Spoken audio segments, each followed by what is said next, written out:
Alhamdulillah Rabbil Alamin. Wassalatu wassalamu ala sayyidil awwalin sayyidil akhirin Sayyidina Muhammad wa ala alihi wa ashabihi wa libaitihi wa zurritihi ajma'in. Allahumma aftah qulubana bifutuhika kama fatahta li'ibadika as-salihin wa akhrijna min zulumatil wahmi wal jahli lil ma'rifati wal ilmi. Amin ya rabbal alamin. Bismillahilladzi la yadurru ma'a ismihi syai'un fil ardi wa la fis sama'i as-sami'ul 'alim. Na'udzu bi kalimatillahi tammat min syarri ma khalaq. Allahumma nas'aluka khaira hadzal yawm wa khaira ma fihi wa ba'dah. Na'udzu bika min syarri hadzal yawm wa syarri ma fihi wa innaka anta 'allamul ghuyub. Jamaah subuh yang diberkahi Allah, kita masuk ke bab yang berjudul khalwah, berkhalwat. Berkhalwat secara bahasa berarti menyepi, bersunyi-sunyi, ya. Khalwat itu bersunyi-sunyi, gitu bahasa konyolnya lah, ya. Karena kalau khala artinya sesuatu yang sunyi, sepi. Ini adalah salah satu daripada ruknut tariq, salah satu daripada rukun tariqah, rukun tasawuf. Jadi kalau orang belajar tasawuf cuma ngaji-ngaji kitab, itu belum disebut bertasawuf. Cuma baca-baca wirid, belum. Cuma diskusi-diskusi, belum, masih jauh. Kalau cuma ngaji kitab namanya ilmu tasawuf. Di kampus banyak profesor doktor pakar ilmu tasawuf. Di pesantren banyak kiai-kiai ngerti kitab tasawuf. Tapi apakah dia bertasawuf belum tahu. Maka jangan heran beberapa kiai-kiai yang tidak bertasawuf secara amali, mereka sering malah mengejek ahli-ahli zikir. Usah belajar zikir, tergila. Para kiai macam apa begitu tuh, ya? Berhenti aja jadi kiai, ya. Kalau enggak mengerti, uskut, falyakul khairan au liyasmut. Itu sunnahnya. Kita coba lihat penjelasan daripada Imam Zarruq. Imam Zarruq ini salah satu mujaddid dalam ilmu kerohanian. Dia pakar mazhab Maliki dan menguasai tarekat Sufi. Thariqahnya namanya Syaziliyah. Beliau punya kitab banyak dan sangat bagus sekali, bisa menjadi jawaban bagi orang yang bertanya tentang apa itu tasawuf. Judul kitabnya Qawaidut Tasawuf, kaedah-kaedah tasawuf. Semua persoalan tasawuf dia jawab. Kata orang kalau udah sufi gila, dia jawab. Kata orang kalau sufi itu nanti meninggalkan dunia, dia jawab. Itu nggak benar semua. Kata orang kalau sudah jadi wali nggak sholat, itu nggak benar semua. Dia jawab dengan dalil yang kuat. Nah, di sini beliau menjelaskan mengenai apa itu khalwah. Kita sudah pernah membahas tentang uzlah. Uzlah itu menjauhkan diri dari keramaian. Masuk ke hutan, masuk ke goa. Itu uzlah. Salah satu perintah di akhir zaman, kalau tidak mengerti peta fitnah akhir zaman, dianjurkan untuk uzlah. Ke gunung-gunung, ke hutan-hutan, supaya tidak terkena kekacauan akhir zaman. Cuma dasar iblis berbaju ustadz, manfaatin ustadz yang bahas akhir zaman. Akhirnya mereka sekarang lagi buat rumah akhir zaman. Gimana buatnya? Buatnya tengah bukit atau tengah kebun buat perumahan. itu bukan yang Nabi maksud. Yang Nabi maksud itu sendiri, pergi ke dalam hutan sendiri. Kalau buat komplek di tengah hutan itu bukan perumahan akhir zaman, itu namanya ihya'ul mawat, menghidupkan tempat yang tadinya tidak diolah. Tapi dasar umat ini lugu, percaya-percaya aja, padahal lagi ada yang nipu tuh, ada setan nyamar. Hati-hati. Maka ustadz-ustadz akhir zaman yang membahas akhir zaman harus hati-hati dengan si pembisik-pembisik yang sebenarnya dia setan itu. Setan bertubuh manusia. Dia lagi bisnis, manfaatin agama. Umat betul lugu. Kita sudah berapa kali Pak dengar berita orang ketipu karena kafling atas nama agama, benar nggak? Maka saya mengajak agar umat jangan terlalu lugu, jangan mudah ditipu dengan penampilan. Mulai kritis, jangan kritis sama dalil doang, mana dalilnya, semuanya harus dikritisi. Kecuali kepada guru yang benar-benar guru, maka kita beradab di depan beliau. Sama orang yang nyamar-nyamar gitu nggak usah ya. Jadi ini beda dengan uzlah. Uzlah sendiri-sendiri. Kalau khalwat, bersunyi dalam keramaian boleh. Masjid ini mungkin tidak cocok untuk tempat khalwat, tapi kalau musola-musola itu sangat cocok. Ya. Al khalwah akhassu min al uzlah, wa hiya wa bihajiha wa suratiha naw'un min al i'tikaf. Khalwat itu lebih khusus daripada uzlah. Lebih khusus. Kalau uzlah kita pergi, ya, kalau ini lebih ringan sebenarnya. Walakin ya, ini naun minal i'tikaf, ini bagian dari i'tikaf. Jadi sebenarnya bisa di masjid seperti ini lantai 2 ini sebenarnya bisa dipakai i'tikaf. Dan gak mesti bulan puasa. Karena bulan puasa, mohon maaf ya Pak Pengurus, yang nyeting i'tikaf bukan ustadz. Akhirnya ala-alaan, tahu ala-alaan. I'tikaf tapi isinya bukan i'tikaf. Nabi i'tikaf bulan puasa 10 hari terakhir. Apa yang Nabi buat? Nabi membuang semua aktivitas-aktivitas duniawinya. Handphone disimpan pastinya ya. Itu bid'ah itu, lagi i'tikaf kok masih pakai handphone. Apalagi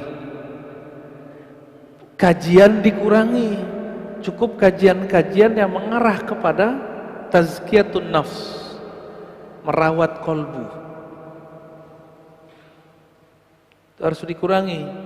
Jangan banyak muzakarah. Pengajiannya cukup 2 kali aja, pagi atau malam gitu, atau sore sebelum berbuka. Jangan banyak-banyak. Banyakin waktu untuk tafakkur, untuk zikrullah, untuk khataman Quran, untuk sholat. Kita ini 11 bulan udah kebanyakan pengajian, ngamalinnya belum. 10 hari aja ngamalin. Maka ada namanya kurikulum i'tikaf.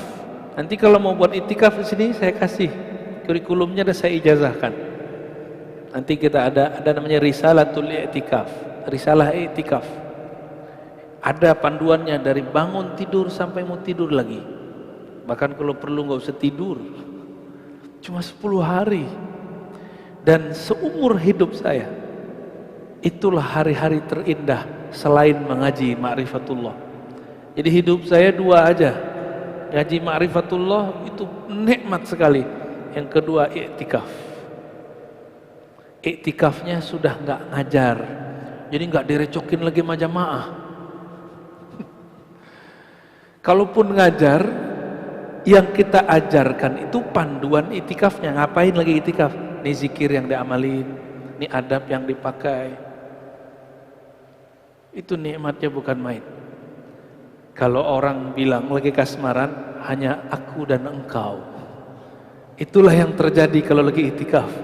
Hanya aku dan Engkau ya Allah. Nikmatnya bukan main. Man lam yazuk lam ya'rif. Yang nggak tahu, nggak pernah coba, nggak akan pernah mengerti. Tapi kalau yang pernah coba itikaf Allah itu mengerti maksud saya, ya. Nau'un minal itikaf, dia salah satu bagian yang mirip dengan itikaf, bedanya tidak mesti di masjid. Jadi khalwat itu boleh di tempat yang di rumah kita ada ruang sholat boleh.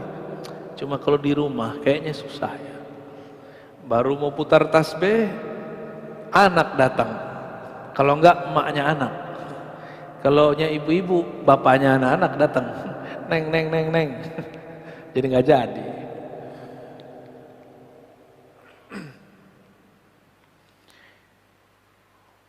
Walakin la fil masjid wa rubama kanat fi. Boleh di masjid, boleh di luar masjid. Nabi sebelum beliau bertugas jadi seorang rasul, beliau sudah nabi. Di mana beliau berkhalwat? Goa Hira. Nabi Musa Tur Sina. Nabi Yunus Goa Nun, perut ikan. Semuanya berkhalwat. Maka saya sangat menyarankan kepada santri-santri yang berdikadar jadi dai, dia harus belajar khalwat kepada mursyid-mursyid thariqah, supaya mata nggak hijau melihat amplop sama ngelihat jamaah. Bagi dia sama aja, mau jamaah banyak mau sedikit sama. Kalau si dai ini tidak kenal Allah, tidak mengenal bahwa Allah ini maha memberi rezeki, maka dia marah jika kurang dihargai dengan amplop yang tipis. Ini serius Pak. Tapi kalau dia kenal Allah, dia datang ke suatu tempat bahkan gak dikasih apresiasi apa-apa, gak dikasih honor, dia tahu rezekiku tidak kemana, berarti setelah ini akan ada ghanimah di tempat lain. Itu kalau dia kenal Allah. Cuma kalau nggak kenal Allah, ya salam. Jadi masjid dipandang lewat amplopnya. Mohon maaf, ini curhat para ustadz. Ya orang masjid jangan uji juga ustadz. Antum bukan yang uji ustadz, yang uji ustadz itu Allah langsung ya. Tapi kalau itu kejadian para dai, dia kalau sudah sering berkhalwat bersama Allah, maka dia akan lebih kenal kepada Allah. Kalau dia sudah kenal Allah, dia sudah tahu pola-pola Allah memberi rezeki. Ya. Jadi jangan jadi ustadz dai penceramah dulu kalau belum pernah khalwat. Minimal 40 hari, 10 hari, 10 hari, 10 hari, 10 hari. Ya, mau jadi ustadz kan? Khalwat dulu, ini santri saya nih. Dulu belum bisa baca kitab sampai bisa baca kitab, nggak ngerti di luar, bahasa Arabnya sama kayak orang di luar negeri. Kelas 5 itu kelas berapa tuh? Kelas 2 ya. 2 SMA atau kelas 1 SMA saya udah ngajar pakai bahasa Arab. Mereka itu. Cuma kita kasih tahu dari dulu, ustadz itu nggak hanya bisa baca kitab kuning, nggak hanya yang bisa bahasa Arab. Kalau bisa bahasa Arab doang, orang Arab baru lahir bisa ngomong bahasa Arab. Bener? Ya, yang tinggal di Condet mah bisa pakai ane ente, kif haluk, ya bisa. Bukan itu. Ad-da'i ilallah, orang yang mengajak kepada Allah adalah orang yang tahu jalan kepada Allah. Saya mau ngajak Bapak Ibu ini ke puncak, tapi nggak tahu jalan ke puncak, diajak ke Banten. Kebetulan di sana ada namanya puncak. Tersesat nggak? Muter-muter nggak? Oh itu kejadian. Saya datang ke suatu tempat, kita bilang ke sopir angkot, Pak, saya mau charter Anda, tapi kamu tahu nggak alamat ini? Oh saya tahu. Beneran? Tahu? 3 kali saya nanya. Oh saya tahu. Kita diajak ke selatan padahal kita mau ke utara Pak. Itu kejadian.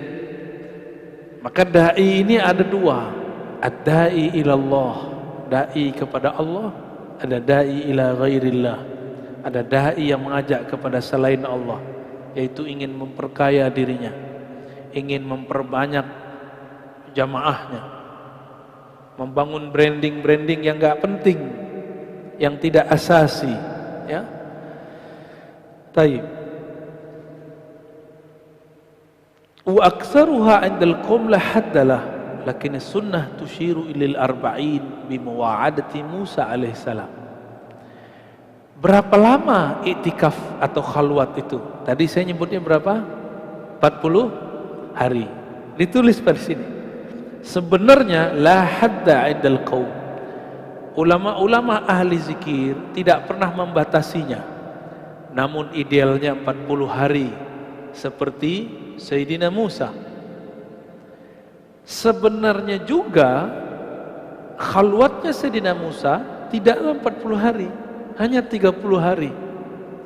Tapi adab yang ada pada Sayyidina Musa, beliau nggak boleh siwak, nggak boleh gosok gigi. Begitu di riwayatnya. Selesai berkalam-kalam dengan Allah, itu Nabi Musa nggak tahu makan apa enggak tuh 30 hari. Udah sama Allah aja. Tiba-tiba berhenti dialog dengan Allah, dia merasa mulutnya bau. Maka dia ambil akar siwak, dia bersihkan. Berarti dia masih sibuk kepada selain Allah. Maka turunlah Sayyidina Jibril bawa perintah dari Allah, hai Musa, sempurnakan 10 hari lagi. Jadi para nabi itu dulu kalau melanggar adab, itu tambah itikaf 10 hari, satu adab. Itu nabi dahulu, Pak. Kalau ulama sekarang zamannya rukhsah. Bener, mau dirukhsah ya. Tapi masih ada kiai kita yang ketat. Ya, di Banten ada Abu Yamun Fasir ya. Itu kalau datang cuma minum air putih. Berapa hari? 14 hari. Ajib. Itu beliau orang lama hidup di zaman modern gitu-gitu. Paham gak maksudnya? Itu orang harusnya hidupnya di zaman sebelum Nabi Muhammad. Tapi adanya sekarang, Pak. Itu yang disebut salaf beneran tuh, ya. Orang salaf tuh begitu. Ini salaf, giliran ini itu bid'ah, ya. Kerja bakti bid'ah, makan-makan bareng-bareng nggak bid'ah. Itu beliau minum air aja Pak santrinya, dan santrinya nggak kabur tuh. Mereka dengan senang hati melakukan puasa, riyadhah, membuang hajat kepada makan dan minum. Hidup-hidup aja tuh beliau, malah sehat ya. Lebih sehat dari kita yang makan. Jauh lebih sehat dari ente tuh badannya tuh. Wal qasdu fil haqiqah salasun. Pada dasarnya 30 hari. Idh hiya aslul muwa'adah. Karena pada dasarnya dari 30 digenapkan menjadi 40 ya. Wa aqalluha asyaratun li'tikafihi sallallahu alaihi wasallam. Minimal i'tikaf itu 10 hari. Ini versi kitab Pak. Kalau versi saya enggak. Aqalluha yaum wa lailah. Minimal 1 hari 1 malam. Bahkan kalau guru saya yang pemurah, kamu tidak bisa sehari semalam, yang sudah 1 jam bersama saya. Itu ada guru kita yang ngomong begitu. Tapi beliau ngomongnya sama siapa Pak? Sama orang alim. Orang alim bisa menanggalkan kealimannya 1 jam, usul kepada Allah. Langsung sampai kepada Allah. Langsung dia diterima di sisi Allah. Orang alim. Kalau orang-orang Badung kayak kita ini gak cukup 1 jam Pak. Harus berjam-jam ya.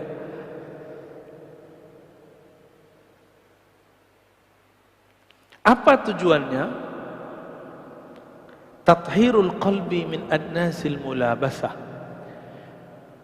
Membersihkan kolbu dari kotoran kotoran yang disebabkan jika kita bergaul banyak dengan orang. Kita ini dua aja, mempengaruhi, dipengaruhi. Bener gak? Antum nih, kalau nggak kita yang rame, kita diramain orang. Khalwat itu gunanya supaya mensterilkan kolbu dari kita jadi penyebab orang lain kena noda-noda akhlak. Itu lebih kurang. Wa ifradul qalbi li dzikrin wahidin. Lalu, ini yang tidak ada pada itikaf zaman now. Zaman now itu lagi-lagi saya katakan, karena yang nyeting itikafnya, yang buat kurikulum itikafnya tidak pernah itikaf yang bersambung sanad itikafnya dari Rasulullah. Jadi itikaf itu ada ijazahnya dari Rasulullah kepada sahabat terus sampai kepada mursyid zaman sekarang. Tiba-tiba ada ustadz pengurus masjid buat itikaf, lah sanadnya dari mana?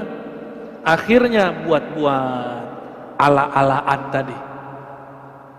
Padahal kalau itikaf tidak hanya kemudian meninggalkan kesibukan duniawi, tapi ada tambahannya. Ifradul qalbi li zikrin wahid. Menkhususkan kolbu membaca satu zikir.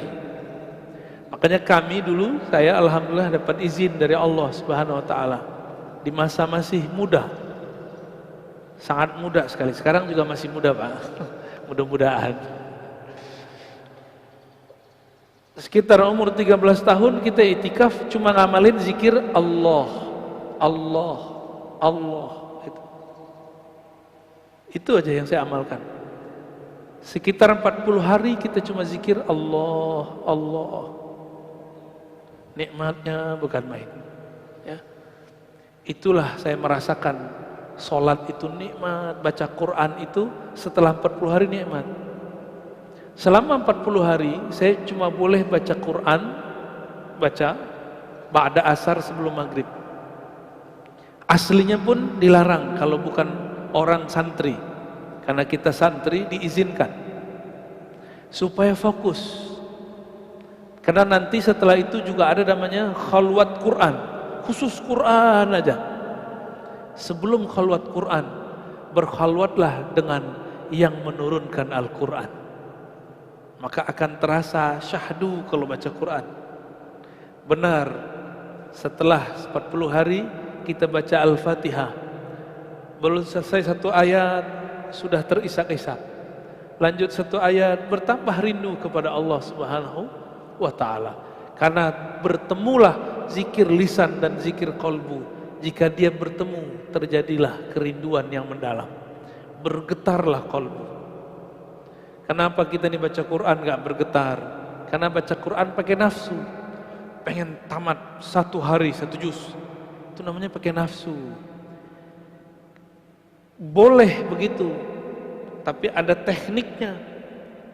Ulama kita dulu ada tekniknya, fami bisyaukin. Ya, yang ngerti, yang pernah nyantri itu paham maksud saya itu. Fami bisyaukin itu sekitar 7 hari khatam. Seminggu khatam Quran. Fami, fa al-Fatihah, mim al-Maidah. Dari surah Al-Fatihah sampai Al-Maidah. Berapa juz? 4 atau 5 ya? 4,5 lah ya. Itu ada tekniknya. Dan kita pun dapat sanadnya itu. Jadi riyadhah itu, zikir itu kalau nggak dapat sanadnya, tidak ada disiplin di situ. Orang kerja aja kalau nggak ada panduan juknisnya, itu nggak disiplin. Apalagi urusan begini. Tapi betapa egonya manusia. Giliran urusan agama, apa kata dia? Saya juga bisa sendiri kok. Juga bisa tebak guru kok. Itu namanya sombong. Imam Ghazali untuk zikir begini itu ngaji dulu kepada Imam Abu Ali Al-Farmadi. Sebelum ketemu Imam Abu Ali Al-Farmadi, berguru ke imam-imam yang lain. Imam Abu Ali Al-Farmadi berguru kepada Imam Kushairi, pengarang kitab Ar-Risalah Kushairiyah. Imam Kushairi sering tahan penjelasan. Maka Abu Ali Al-Farmadi minta izin, wahai Tuhan, izinkan aku ngaji kepada kawan engkau yang di luar kota, namanya Abul Qasim Al-Kharkani. Maka dia pindah ke sana. Semua masalah batin dia diselesaikan oleh Imam Al-Kharkani. Abu Ali Al-Farmadi ulama besar. Karena dia besar, muridnya juga ulama besar, Imam Abu Hamid Al-Ghazali. Jadi orang, Pak. Jadi orang tuh Imam Ghazali. Karena berkah yang mendidik dia orang besar. Kita yang didik diri kita sendiri, kita belum tentu wali. Akhirnya nggak jelas. Ya. Apa kata beliau? Ifradul qalbi li dzikrin wahidin wa haqiqatin wahidah. Melatih kolbu berzikir dengan satu zikir, satu kalimah. La ilaha illallah saja, Allah Allah, atau Rahman Rahim, Rahman Rahim, Rahman Rahim, atau solawat aja. Ini tergantung dari gurunya. Tergantung dari gurunya. Ini Bapak Ibu ini kan sudah banyak dapat ijazah zikir dari kiai ustadz. Bingung nggak mau ngamalin dari mana? Ini subhanallah dulu, alhamdulillah dulu. Bingung karena belum jadi mursyid. Kalau mursyid bisa buat kurikulum sendiri. Ya. Apalagi kalau wali dia zikir ngikutin ilham. Sekarang zikir ini, besok zikir itu. Zikirnya sudah ada dari Nabi semua. Tapi mana yang akan kita pilih? Itu kalau wali dia sudah tahu mana jalannya kepada Allah Subhanahu wa taala. Tapi wali jadi wali karena dia berguru kepada wali Allah Subhanahu wa taala. Kita kan baru wali murid, Pak. Ya. Sama wali PA. Jadi nggak usah sok-sokan kemudian melatih diri sendiri. Mesti berguru. Apa kata beliau? Walakinnaha bila syaikhin mukhattarah.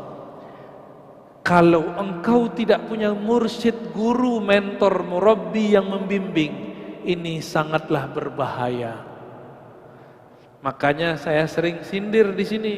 Orang Betawi sudah punya nabi, namanya Ahmad Musodek. Itu Ahmad Musodek baca kitab tentang khalwat, diamalkan di Gunung Salak. Gunung Salak itu mengajib, Pak. Gunung Salaka. Salaka itu kalau bahasa santri itu artinya suluk, cocok logi. Dan memang itu cocok untuk khalwat, Gunung Salak itu. Namun kalau tidak ada yang membimbing, ya ujung-ujung begitu, dapat naik pangkat dia. Dari orang biasa jadi nabi. Itulah Nabi ke-26 di Indonesia ya. Masya Allah. Walaha futuhun azim wa qad la tasihhu bi aqwam falya'tabir kullu ahadin biha halah. Khalwat itu, riyadhah khalwat itu ada futuh azim, ada penyingkapan yang luar biasa kalau dilakukan. Ini ilustrasi. Santri belajar atau siswa belajar di rumah sama di sekolah, beda gak? Sekolah itu sama seperti khalwat. Ada kurikulumnya, ada gurunya. Lebih cepat biasanya anak itu faham di pesantren daripada di rumah. Makanya sampai sekarang kiai-kiai faham. Akhirnya dibuatlah pesantren menjadi tempat isolasi. Maksudnya apa? Jadi anak-anak gak usah belajar di rumah, isolasikan di pesantren. Maka Bapak Ibu gak usah sok-sok protokoler. Kalau anaknya pesantren, mas biarin aja di situ. Karena di pesantren itu aman. Jangan sok-sok. Ntar tukang dapurnya gimana? Ntar ininya gimana? Udah itu beres sudah. Ya. Kita yang ngomong begitu, kadang kita lebih tidak protokoler daripada orang-orang di pesantren.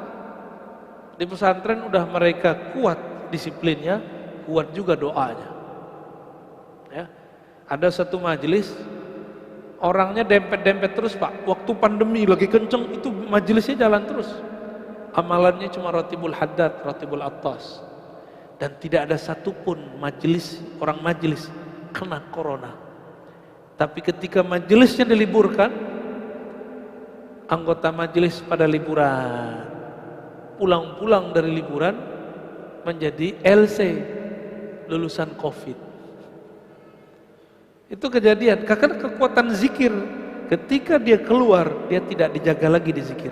Satu zikir ada malaikat penjaganya. Malaikatnya bukan satu dua. Malaikat itu per huruf. Bismillahirrahmanirrahim. Itu malaikatnya paling banyak tuh. Maka di Ratibul Atas Bismillahirrahmanirrahim dibaca 11 kali. Bismillahirrahmanirrahim, Bismillahirrahmanirrahim, Bismillahirrahmanirrahim, Bismillahirrahmanirrahim. Ya? Karena di situ ada asrar yang luar biasa. Cuma kita kan nggak ngerti, main baca-baca aja ya. Akhirnya nggak punya adab lagi baca, padahal malaikat lagi hadir. Ini majelis begini aja malaikat banyak hadir, Pak. Maka malu sama malaikat, ya. Jaga-jaga adabnya. Jangan ingat-ingat duniawi di sini, ya. Waqad la tasihhu bi aqwamin. Namun ingat-ingat, khalwat itu tidak cocok untuk sekelompok orang. Contoh, pemimpin sama guru sama karyawan, cocok nggak? Pegawai PNS, cocok nggak? Kecuali dia dapat cuti. Pemimpin kalau berkhalwat, hancur nggak negeri? Ulama, guru kalau berkhalwat, hancur nggak pesantren? Terus aparatur negara berkhalwat, gawat. Oleh karena itu, khalwat ini cocok untuk orang-orang yang punya waktu luang. Kayaknya WFH itu kesempatan khalwat banyak, cuma kan udah mau selesai. Kecuali nanti datang lagi pandemi baru. Ya, antum doa, janganlah. Dia bakal datang-datang sendiri, nggak usah doa ya.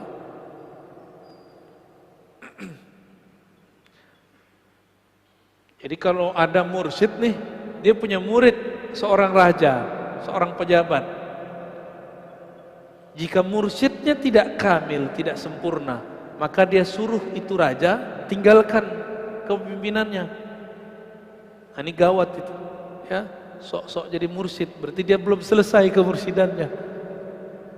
Dia punya murid seorang kiai, lagi gak musim liburan, disuruh tinggalkan majelis.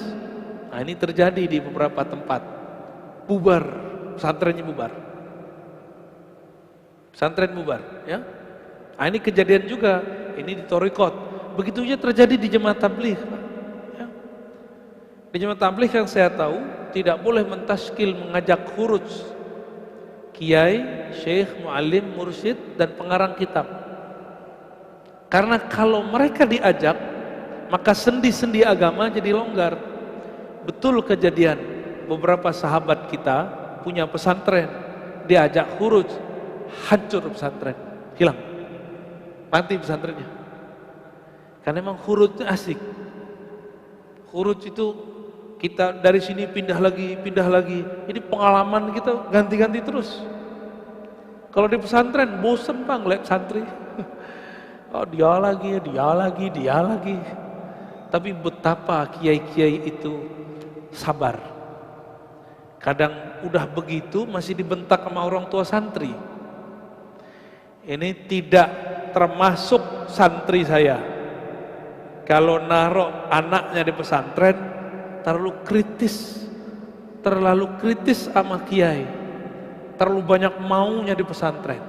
Udah Pak, kalau punya anak taruh pesantren, taruh aja udah, terserah Pak Kiai, yang penting didik anak saya. Anak saya sekarang anak Pak Kiai. Mau dijewer kan, mau diapain, biarin. Kalau anak ngadu, saya dijewer sama Ustad. Kita jewer ulang Pak, kamu nanti lapor lagi, saya jewer ulang. Gitu seharusnya. Begitu saya dulu dididik, ya. Kita lapor sama bapak, habis dipukul sama guru. Guru saya itu guru bapak saya juga. Habis dipukul dipukul ulang.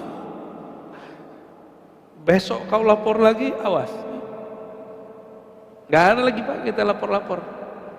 Itu baru baca Quran kami itu. Belajar Quran aja begitu. Kalau sekarang gimana? Gurunya digebukin sama wali santri. Antum hati-hati, guru itu makomnya wali am, wali umum. Dia kekasih Allah. sakiti mereka, tunggu kualat hidup antum seumur hidup. Apalagi kalau dia punya sir, dia wali khusus di sisi Allah, sakiti mereka, tunggu celaka aja kita ya.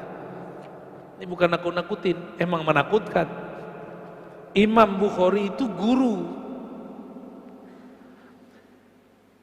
diundang oleh Raja Ahmad bin Khalid untuk private anaknya di istana. Imam Bukhari untuk dapat satu hadis dia tempuh ribuan kilo.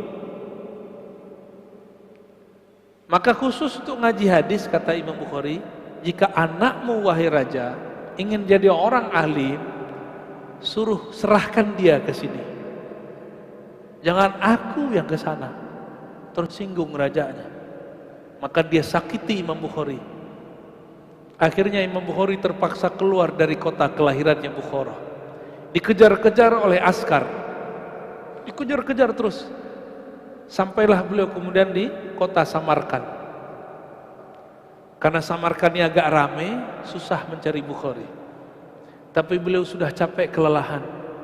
Malam-malam beliau berdoa, ya Rabb, jika mati lebih baik bagiku, jemputlah aku malam ini juga. Jika hidup lebih baik bagiku, panjangkan umurku. Tapi ya Allah, aku rindu kepada Rasul, aku rindu kepada Engkau, maka jemputlah aku malam ini juga. Dia usap matanya, langsung jatuh badannya, meninggal habis sholat.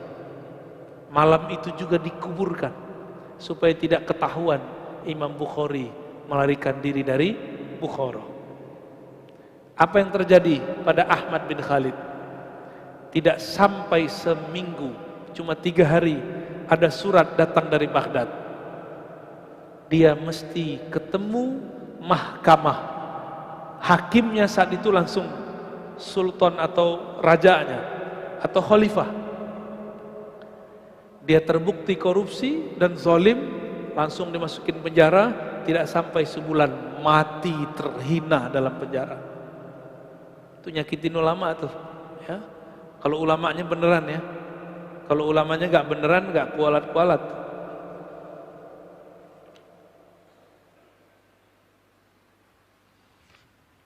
Udah sejam.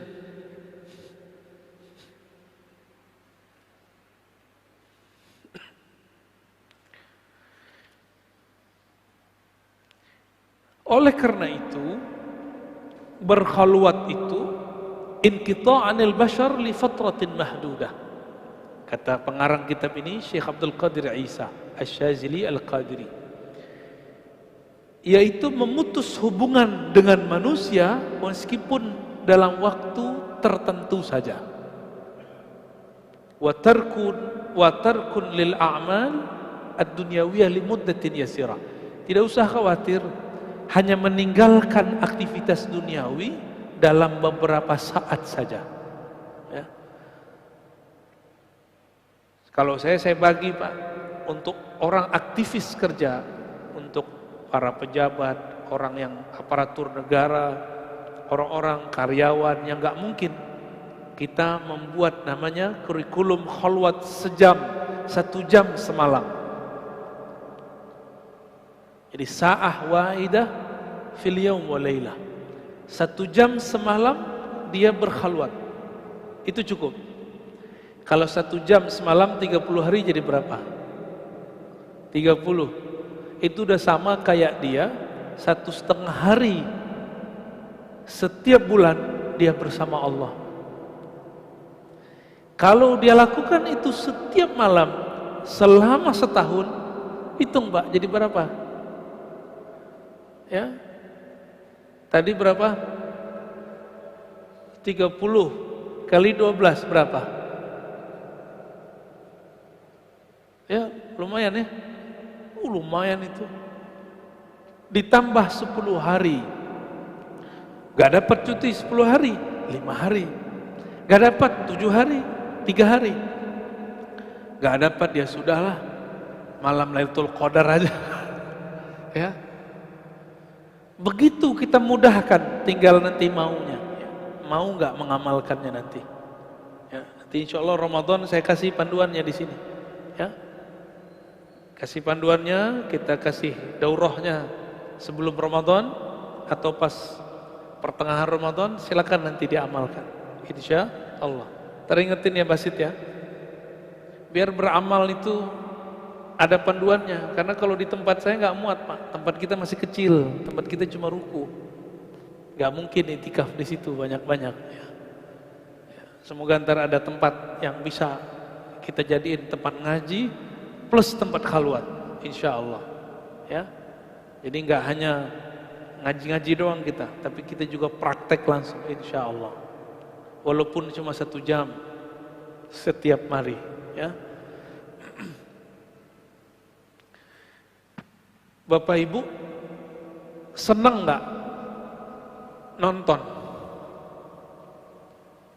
satu judul, ya, filmnya kita suka genrenya. Khalwat itu kalau sudah tahu tekniknya mirip kayak nonton. Tahu-tahu sudah 2 jam gitu, tahu-tahu udah sehari semalam. Ada orang teman saya kerjanya nonton terus dibayar Pak. Tahu-tahu udah 2 hari dapat duit, kan enak tuh ya. Tapi nggak usah khawatir, kalau ini Bapak bukan lagi cari materi, berzikir latihan untuk mengosongkan dunia dari kolbu. Karena kebahagiaan kita setiap kali kita mampu mengosongkan selain Allah dalam kolbu. Kolbu itu bahagianya cuma dengan Allah. Ala bidzikrillah tatmainnul qulub. Jika masuk selain Allah, dia kolbu gelisah. Masuk titik baru lagi, digelisah, begitulah terus. Maka setiap kali orang mampu mengeluarkan noda hitam di kolbunya, ini bahasanya agak vulgar, rasanya mirip seperti orgasme. Inilah yang bikin candu dalam riyadhah. Inilah yang bikin candu dalam khalwat. Inilah yang membuat ahli zikir tidak meninggalkan zikirnya. Yang membuat ahli khalwat tidak mau meninggalkan mihrabnya. Ya. Kalau orang tadi gak mau lepasin nikahnya karena itu kan, salah satunya sama ini, persis sama, bahkan lebih nikmat, alazzu wa atam. Ya.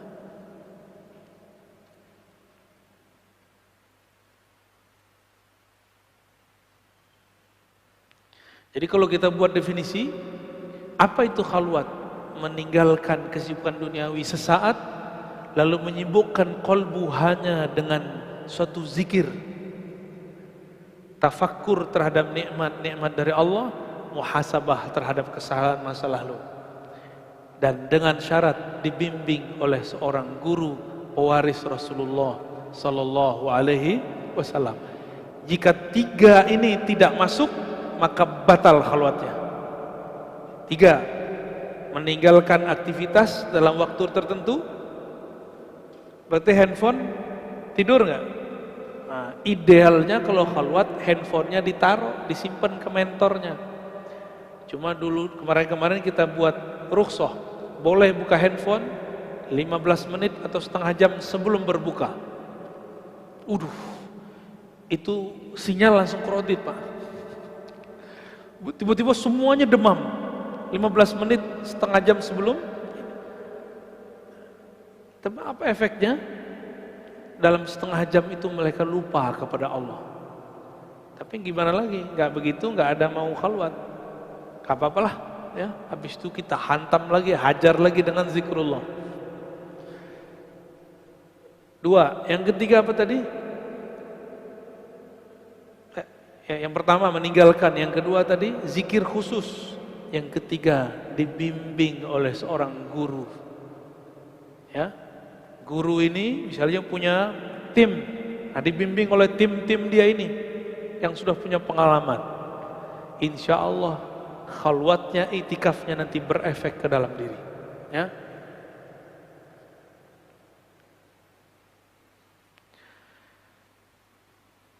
Kenapa mesti ada guru? Kalau kita ada was-was, nanti tinggal tanya kepada guru. Oh, ternyata orang kalau lagi khalwat tidak semuanya mulus. Ada tipe-tipe orang yang dia khalwat tapi pikirannya masih jalan. Di saat dia berkhalwat, apa yang terjadi? Was-was muncul.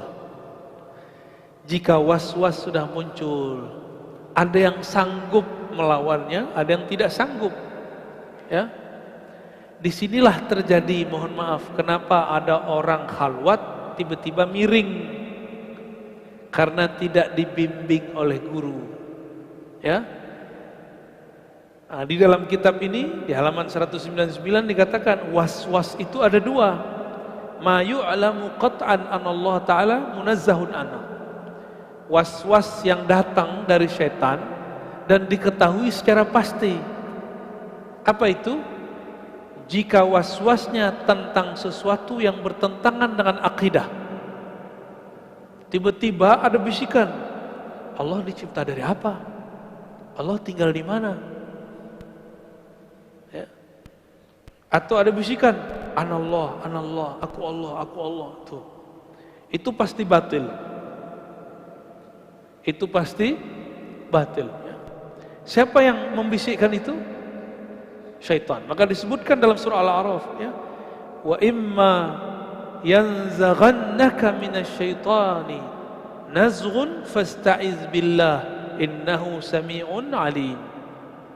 Jika ada tarik-tarikan daripada syaitan, maka berlindunglah kepada Allah. Ya.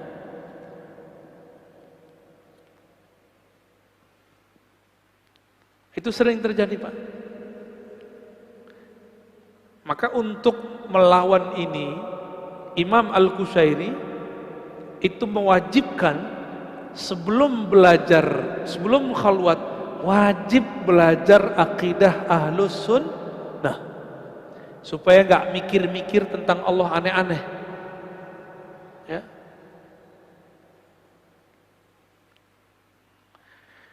Lalu ada yang bukan was-was, dia ilham, mimpi. Ilham mimpinya barangkali mengganggu dia, tapi tidak menyimpang. Nah, hal ini harus dilaporkan kepada mentornya. Mentornya harus lapor kepada gurunya. Nanti ketahuan itu, ya. Teruskan ambil atau tidak. Jadi itu ada teknik-tekniknya. Beberapa murid kalau zikir, kadang-kadang dia halu. Yang datang setan tapi nyerupai wali. Bisa, Pak, wali masih bisa diserupain sama setan. Yang tidak bisa diserupain oleh setan cuma Nabi Muhammad SAW. Wali punya korin nggak? Korinnya bisa datang. Tapi Bapak kalau tahu nama ruhaninya si wali, tinggal sebut namanya, maka yang datang pasti dia, bukan korinnya. Maka saya tidak percaya dengan semua mimpi orang atau pengalaman batin orang ketemu Syekh Abdul Qadir, Syekh Syazili, Syekh Ahmad bin Idris Al-Idrisi. Saya nggak langsung percaya. Ya. Nah, ini ada pengalaman. Saya baru dari Banjar asli, Pak. Ini kan Banjar palsu ini, Banjar Wijaya.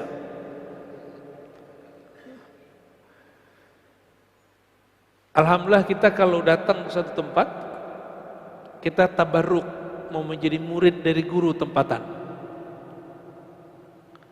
Alhamdulillah Allah pertemukan saya dengan murid dari ulama-ulama yang guru-guru itu dulu favorit saya semua. Di antaranya murid-murid Syekh Yasin Al-Fadani. Namanya Tuan Guru Wildan, ada di Martapura, murid dari Abah sekumpul. Saya datang, ternyata sudah disiapkan ijazah semuanya, padahal kita nggak request. Ijazah zikir, ijazah talqin, ijazah subhah, tasbih itu ada ijazahnya. Saya dapat beberapa dan dari beliau juga. Ijazah hadis dan kitab hadis. Kita itu kayak surprise bagi saya. Ketika udah selesai pengijazahan segala macam, ikram-ikramnya makan, saya kemudian cerita. Guru, di sana kiai dipanggil guru atau Pak Kiai kita panggil. Tuan Guru, sebenarnya saya dulu pernah bermimpi tahun 2013. Walaupun sudah terlambat. Bermimpi gurunya dari Tuan Guru. namanya Syekh Muhammad Yasin Al-Fadani. Saya mimpi.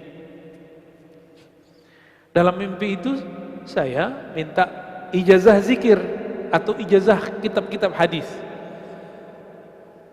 Ternyata di alam mimpi pun Syekh Yasin tidak terima kalau orang cuma dapat ijazah dalam mimpi. Kalau ijazah mesti ketemu hidup. Padahal beliau sudah meninggal tuh. Ini wali ini kalau ketemu dalam mimpi, jika benar itu dia gak akan berubah dengan masa hidupnya.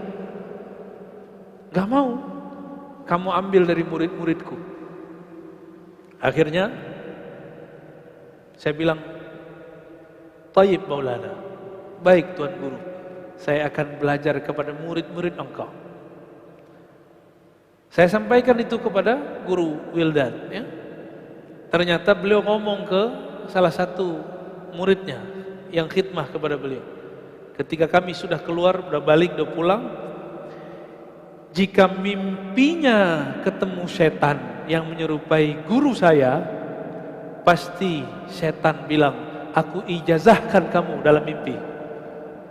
Tapi jika itu benar ruhnya Syekh Muhammad Yasin Al-Fadani, guru saya, maka dia akan mengatakan seperti beliau berkata masih hidup, ya, tidak sah ijazah lewat mimpi. Ijazah itu mesti ketemu hidup. Maka saya dengan wasiat dalam mimpi itu wasiat mimpi loh Pak, pengalaman itu. Saya pakai, ketemu murid Syekh Yasin, walaupun tidak kuliah seperti kita, tapi kan beliau bertahun-tahun dengan Syekh Yasin, ilmunya di atas semua profesor, ilmu mereka lebih tinggi lah dari kita, ijazah sanadnya lebih tinggi. Nah, pengalaman itu kita sampaikan, guru ini ngerti. Jadi baru Tuan Guru Wildan ini yang menjelaskan, ini ciri-cirinya, kalau yang dia temui dalam mimpinya guru saya, pasti guru saya dalam mimpi tidak mengijazahkan. Maka nih siapa saja yang mimpi Syekh Yasin dijazahkan dalam mimpi, itu bukan Syekh Yasin, ya, itu mungkin korinnya, ya, korinnya nyamar jadi Syekh Yasin. Orang minta ijazah, wah gak enak nolak, ya. Nah, ini baru pengantar khalwat nih Pak, minimal sudah cukup, ya. Di dalam Al-Quran banyak dalil tentang cara khalwat.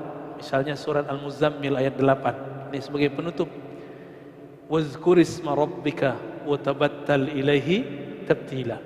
Sebutlah nama Rabbmu, tinggalkanlah selainnya, fokuslah kepadanya. Itu yang disebut tabattul.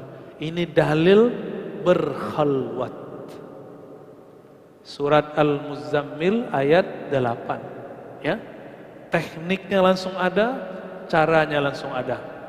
Karena ini Nabi Muhammad gurunya langsung Allah.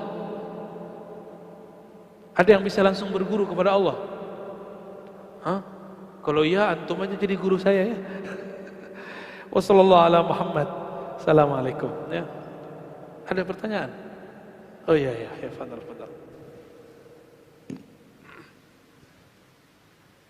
Alhamdulillah, terima kasih Buya atas materinya. Kita lanjut sesi tanya jawab. Oh, panenggalan.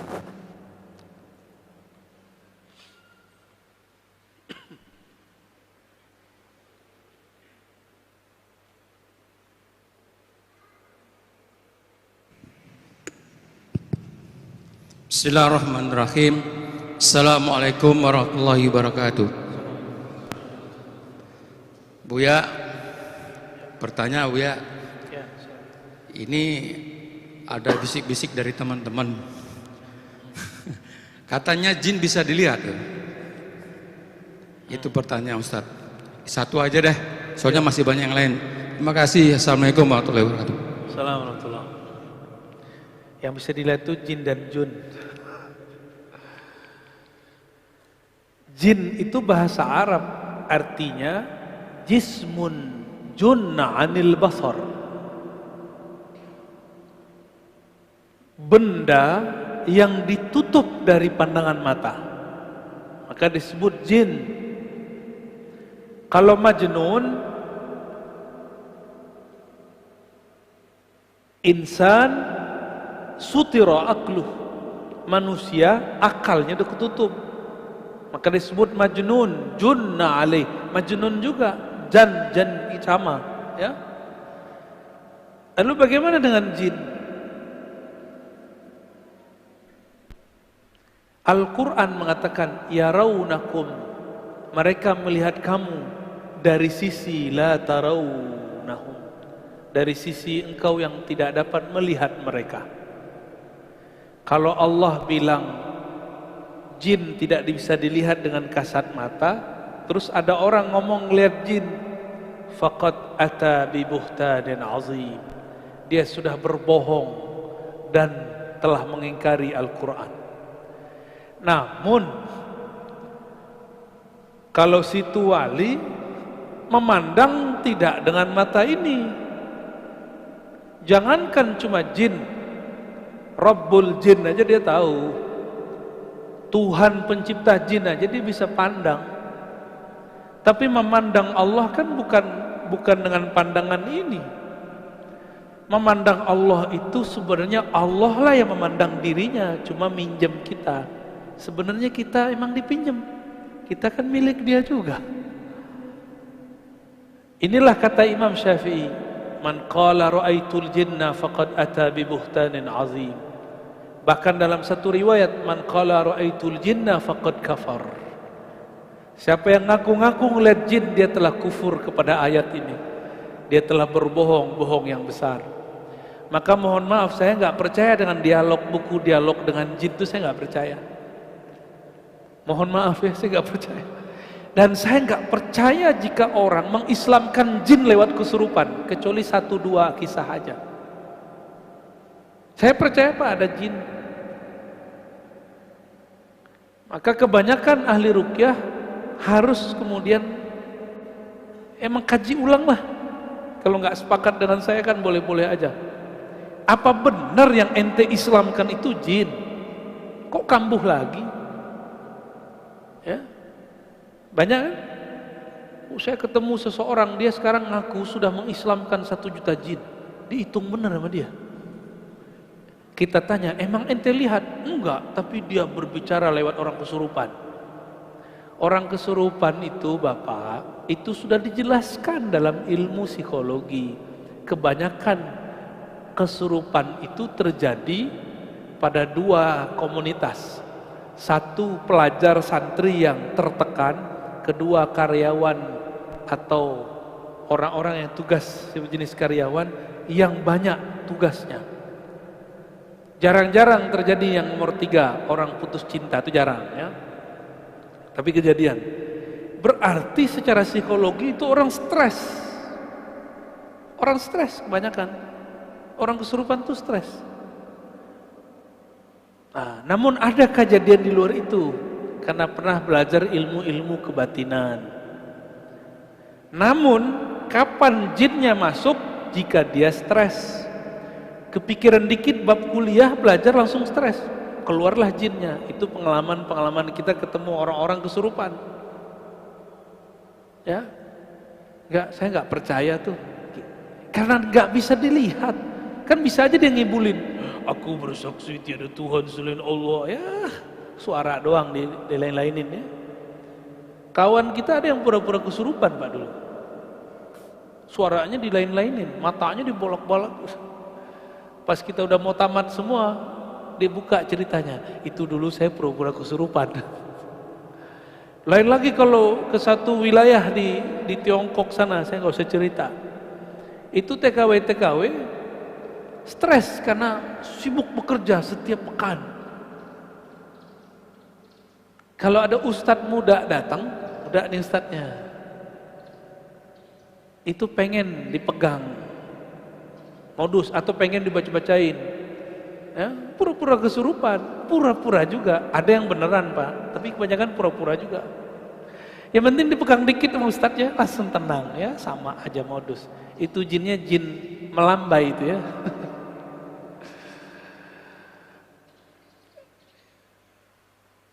Aneh, kita ini diberi akal yang sehat oleh Allah Subhanahu wa taala, kok malah demennya sama yang begitu-gitu, ya.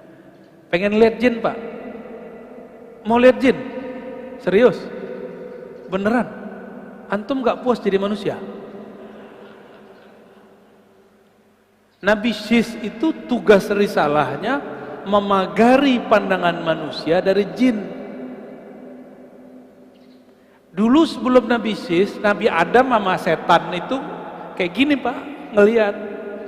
Jadi kalau Bapak ini markir, dia markir juga. Lagi jalan, tiba-tiba ada yang tongkar, itu zaman Nabi Adam dulu, Nabi Adam, Habil, kemudian 400 tahun beliau di dunia, lahirlah Syis, anak beliau. Nabi Syis dapat sir dari Nabi Adam, ilmu asma. Salah satu ilmu asma itu memagari manusia dari jin. Maka Bapak nggak lihat kan di samping Bapak ada jin? Ada Pak, samping Bapak jin. Ada, tapi lebih banyak malaikatnya. Di rumah Bapak banyak jin. Itu kan terjadi horor kalau saya ceritain. Ya. Tidak ada satu jengkal di muka bumi kecuali ada makhluk Allah. Apakah itu malaikat, jin, atau binatang-binatang kecil? Ada semua. Gak usah dicari-cari Pak. Syaitan yajri majrad dam. Syaitan mengalir di setiap pembuluh darah. Gak usah dicari. Kadang kitalah setannya. Bapak ini nggak perlu melihat jin untuk ketemu setan. Ngelihat manusia bisa, ketemu setan bisa. Ya gitu ya. Tolong jangan minta-minta ketemu jin. Nyesek nanti. Toko bidzalika satrun nas. Bapak nggak kuat. Jin itu hobinya tengkar karena sifat anasirnya anasir api. Maka jin itu nggak akan mati kalau nggak tengkar dengan jin yang lebih sakti atau dibakar oleh manusia sakti. Jadi manusia bisa bakar jin Pak, bisa membunuh jin. Wali kualitasnya atau orang yang punya aurat ya. Gimana Basit? Cukup? Satu lagi lah ya. Siapa? Pilihlah. Urusan itu. Assalamualaikum warahmatullahi wabarakatuh. Ustaz, mohon maaf. Mana yang nanya siapa nih? Kalau Oke, ya. Ya, nama saya Abdul Qadir dari Samarinda Ustaz. Yang memang saya sering juga salat di sini. Kalau kita melihat yang saya petik itu bahwa memang dunia ini penuh dengan gaib. Wa huwallahu bis samawati wa bil ardi ya'lamu sirrakum wa jahrakum wa ya'lamu ma taksibun. Di dalam juga salah satu dikatakan bahwa ad-dunya ilmun la yakrauha illa alim. Nah ini mungkin sinkronisasi dengan zikir tadi. Ada zikir yang pernah saya juga belajar dengan salah seorang yang mungkin lebih alim dari saya. Dia mengatakan begini, zikir itu ada 3. Pertama itu la ilaha illallah, terserah kamu berapa saja. Dikala mana saja kamu katakan itu boleh.